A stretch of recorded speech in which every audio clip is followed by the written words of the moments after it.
A vocês que nos assistem, começa agora mais uma emissão do Telesur Notícias em português. Hoje transmitido aqui da nossa correspondência na cidade do Rio de Janeiro. E começamos agora com as principais informações da América Latina e do mundo. Começamos nosso noticiário pelo Brasil, país onde uma nova crise institucional se aproxima devido às posições políticas do presidente Jair Bolsonaro. Depois que grupos da extrema-direita convocaram uma manifestação contra o Congresso, o presidente Jair Bolsonaro compartilhou o chamado em uma de suas redes sociais. Líderes da esquerda, da direita, do judiciário logo se manifestaram para repudiar a ação do presidente. Diferentes grupos políticos afirmam que se trata de um crime de responsabilidade e prometem entrar com pedidos de impeachment durante os próximos dias. Valparaíso é palco de protestos desde o início do Festival de Viña del Mar. Centenas de manifestantes se reuniram próximo à Quinta Vergara, sede do festival mais conhecido e mais famoso da América Latina. Manifestantes repudiam a realização do festival, enquanto o país vive uma das maiores ondas de protestos sociais da história chilena. Consideram que se trata de um recordatório e parte do legado da ditadura de Augusto Pinochet. A segurança foi reforçada e os manifestantes foram vítimas da repressão por parte das forças de segurança do Estado, que continuam com a sistemática violação dos direitos humanos dos manifestantes. É uma das cidades mais ricas do país. Além disso, tem 3 das áreas de terras confiscadas mais antigas e maiores do país.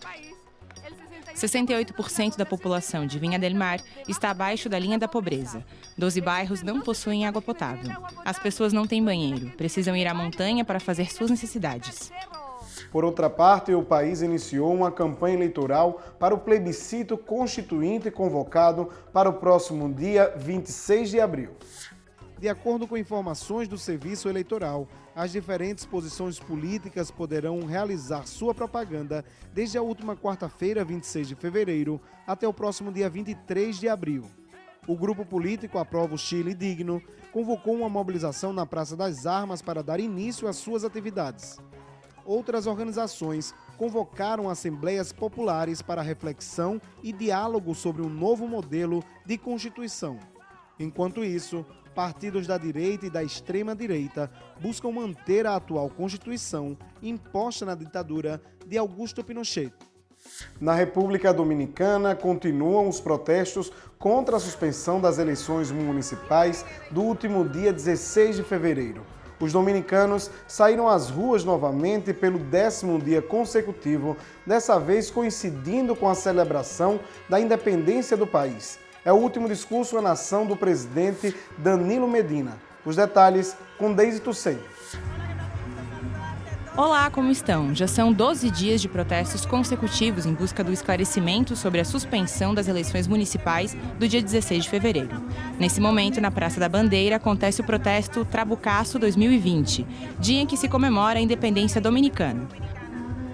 O presidente da República, Danilo Medina, realizou o último discurso de prestação de contas de seu mandato.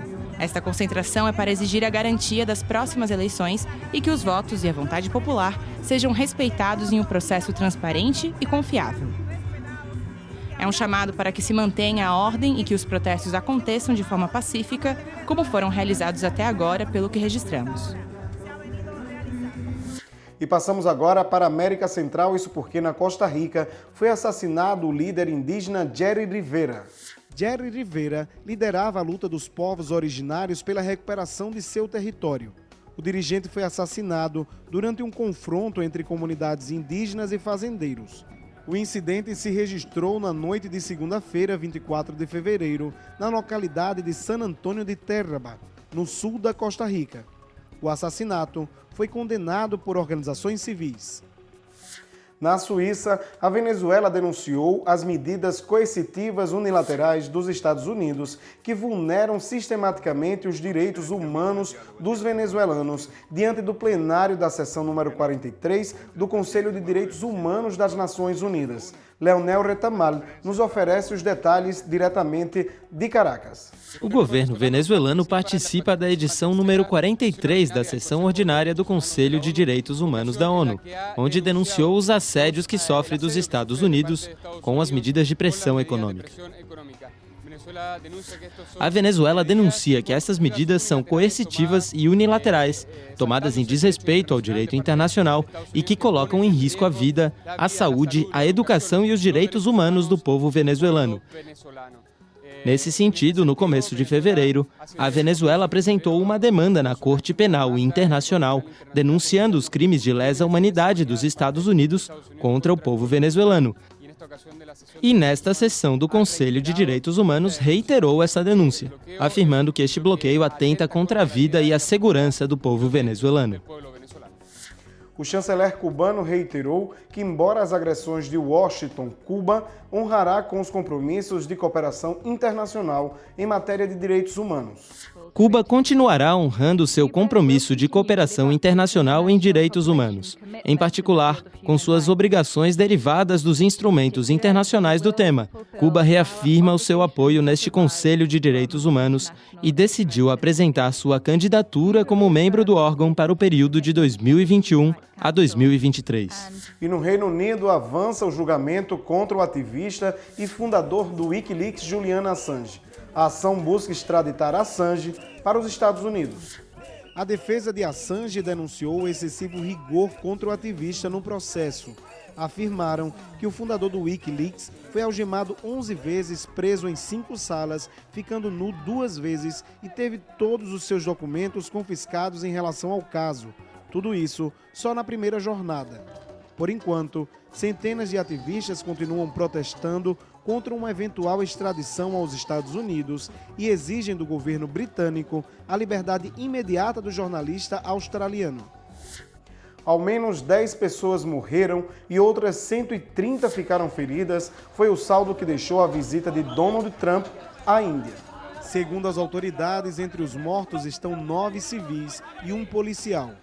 Com protestos de manifestantes que, na sua maioria, são muçulmanos, eles condenam a aprovação da Lei da Cidadania, qualificada como discriminatória, assim como a visita do presidente Donald Trump. Denunciam ainda a atitude do primeiro-ministro Narendra Modi de submissão à Casa Branca. E passamos agora para o Oriente Médio, isso porque o exército árabe da Síria avança para a libertação total da província de Idlib.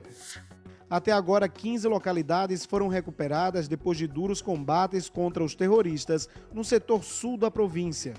Logo depois dos combates, o exército sírio apreendeu munições e armas dos extremistas. A ação que aconteceu mesmo com as advertências da Turquia de atacar militarmente as forças sírias. A complexa situação entre Turquia e Síria poderia ter resultados concretos depois da cúpula entre funcionários da Turquia e da Rússia, que procuram uma saída negociada ao conflito em Idlib. Obrigado a vocês que nos acompanharam em mais essa emissão do Telesur Notícias em português, diretamente aqui da cidade do Rio de Janeiro, aqui no Brasil. Nos despedimos agora com as imagens do Carnaval do Brasil, a festa mais popular desta nação. Lembrem-se que nós continuamos através das redes sociais e também através das nossas telas em espanhol e em inglês. Somos a Telesur, o sinal informativo da América Latina e do Caribe.